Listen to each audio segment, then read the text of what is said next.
તારીખ 31 જુલાઈ ના સાંજથી રાજકોટ જિલ્લામાં 2 દિવસ સુધી ભારે વરસાદની આગાહી છે.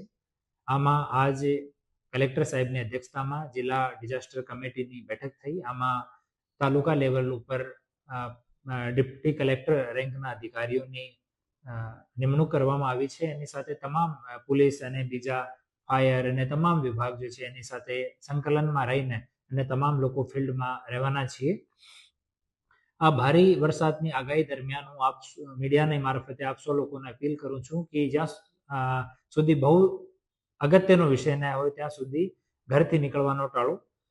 પોન્ડ, નદી, નાળા, તાલાબ અહીંયા જઈને નહાવાનો, સ્વિમિંગ કરવાનો કે કોઈ પિકનિક કરવાનો એવો એકદમ આ 2 દિવસમાં ટાળવો જોઈએ.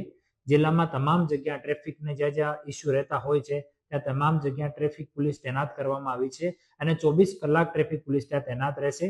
આ સિવાય તમામ રસ્તાઓ, નેશનલ હાઈવે, સ્ટેટ હાઈવે અને ગામના જે રોડ છે આ ગામના રોડ ઉપર પણ જિલ્લાની પોલીસ અને ટ્રાફિક પોલીસ બંને પેટ્રોલિંગ કરતી રહેશે.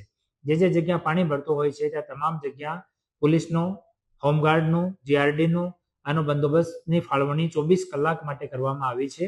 હું આપ સૌને અપીલ કરું છું કે જે જગ્યા રોડ ઉપર કે કોઈ સાઈડની જગ્યામાં ત્યાં પાણી ભરાયેલો હોય તો ત્યાં 4 વ્હીલ લઈને કે 2 વ્હીલ લઈને કે પેદલ એને પાર કરવાનો ટાળો. એ જગ્યા માટે 112 ઉપર ફોન કરીને અમને સૂચના આપો તાકી ત્યાં પ્રોપર બંદોબસ્ત ડિપ્લોય થઈ શકે.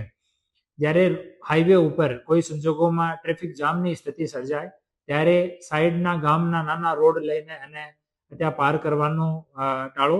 કેમ કે ગામના જો કાચા રસ્તા હોય આમાં કેટલી ગહેરાઈ હોય આપણને ખબર નહીં પડે અને ત્યાં કોઈ બનાવ બની શકે. પ્રશાસન અને પોલીસના અધિકારી કર્મચારીઓ તમામ જગ્યા તૈનાત છે અને જો કામગીરી છે એમાં આપ સૌ લોકો મદદ કરો અને પીજીવીસીએલના જે થાંભલા, ટ્રાન્સફાર્મર એ તમામ જે જગ્યા છે ત્યાં જવાનો ટાળો. ત્યાં વરસાદના સમયમાં દુર્ઘટના થવાની શક્યતા હોઈ શકે છે.